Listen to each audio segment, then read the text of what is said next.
Hello, welcome to the Win2lose program. My name is Roger Adams, and what I'm going to cover today are some simple exercises you can do at home in conjunction with the Win2lose program that you've already started. Now, these exercises may be too advanced for some of you, may not be advanced enough for those of you that have more gym experience, so feel free to add to them, but it's just a good base to help you get started on your journey to weight loss success.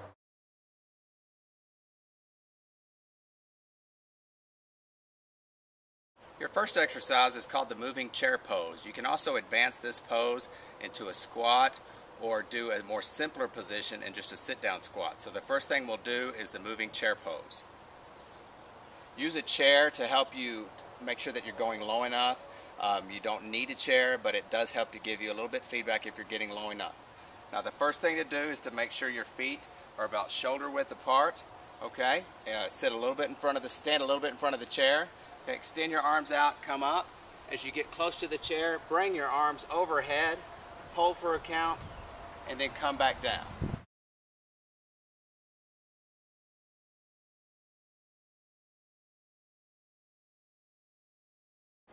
If the moving chair pose is too advanced or you have trouble putting your arms above your head, you can simply just do a squat. And let me demonstrate that using the chair for a diagnostic. Hold your feet about shoulder width apart. Make sure your weight's distributed evenly. Extend your hands out. Come down to a full squat. Tap the bench or chair behind you. And then come back up and exhale. Don't lock your knees out. Now you want to keep your thighs as tight as possible. Keeps tension on your legs. So let's do that again. Inhale on the way down. Touch the bench. Exhale on the way up. And that's a squat.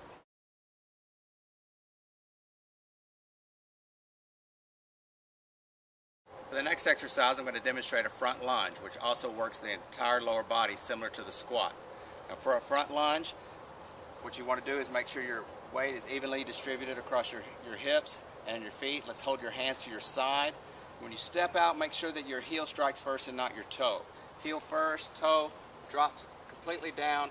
Don't let your knee come out over your toes and push back, okay? Make sure the knee does not extend over the toes. Okay, an improper lunge, or ones that's too shallow, your knee comes way over there and that can damage the knee.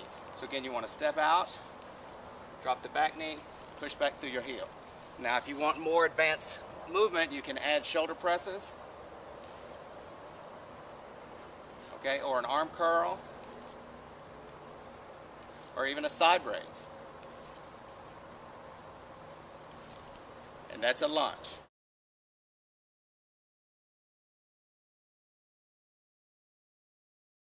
Our next exercise is a core stabilization movement, also an abs movement.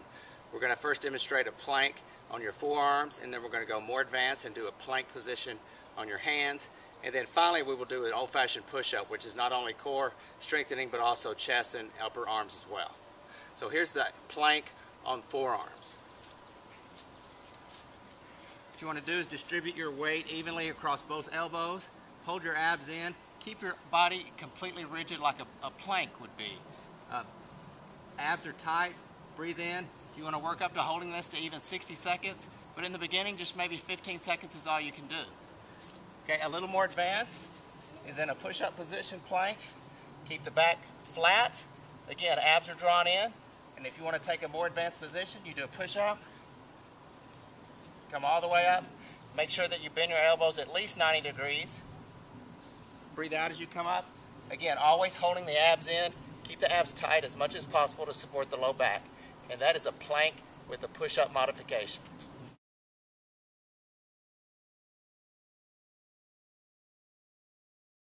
Okay, our next exercise is basically two exercises. It's called a cat position and a cow position. It's really good for increasing mobility in your thoracic area, especially if you have a job where you're sitting at a desk for long periods. Sometimes that area can be very tight. So this is a great exercise to help strengthen the mid-back, but also extend your range of motion in that area. So let me demonstrate. Okay, you want to get on your hands and knees, okay? Hands right below your shoulders. The first thing you're going to do is a cow position where you're going to drop your chest, extend your shoulders back, kind of really bow your back, take a deep breath, and then as you exhale, into a cat position, round your back, arch just like a cat would, and then drop back into a cow position, pulling your shoulder blades together. Inhale deeply, and then exhale into another cat position. And then you keep doing that. You work your way up to doing 10 or 15 repetitions, and this will really help strengthen and increase mobility in the upper thoracic area. Again, this is called a cat and cow position.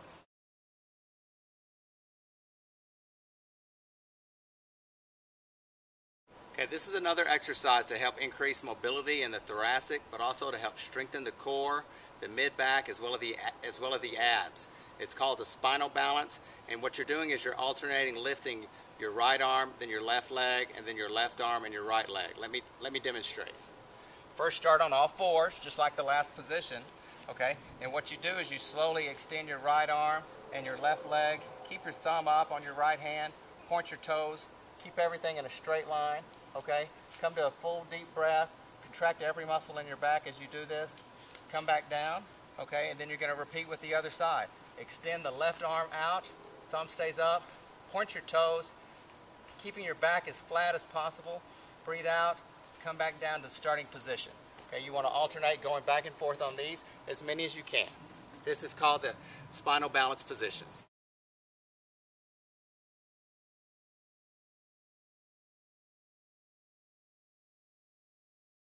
This next exercise is also a postural movement, but we're going to do two exercises. One of them is simply called a seated position, and the other one is a Superman position. Both of these are really good at exercising the postural muscles. So let me demonstrate the seated position. Okay, what you want to do is you want to sit as upright as you can, feet out in front of you, arms to your side, and then you extend up, extend your arms straight overhead, flex your toes, point your toes as much as you can, lift your chest, hold for a breath, and then come back down. Okay, again, you want to do that again.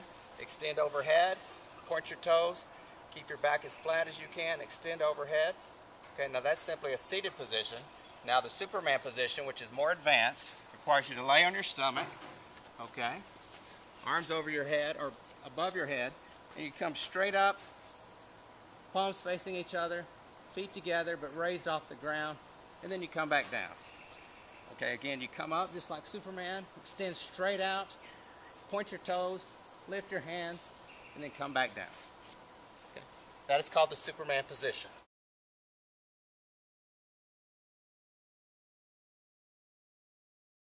Okay, the last exercise we're going to do today is called the mountain pose. This is a basic yoga pose, good for relaxation, good for the end of the workout.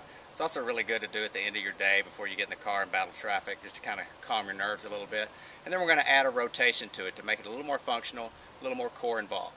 So what you want to do is stand with your feet about shoulder width, evenly distributed. Okay, you don't want too much weight on your heels, you don't want too much weight on your toes. So you want to have an even posture, even stance.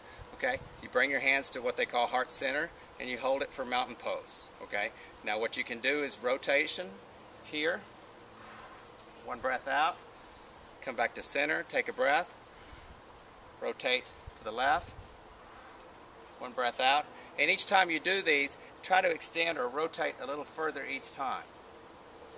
This will really help loosen up the low back. It's a great way to end the workout. Like I said, it's a great way to end your day. And this was called mountain pose with rotation.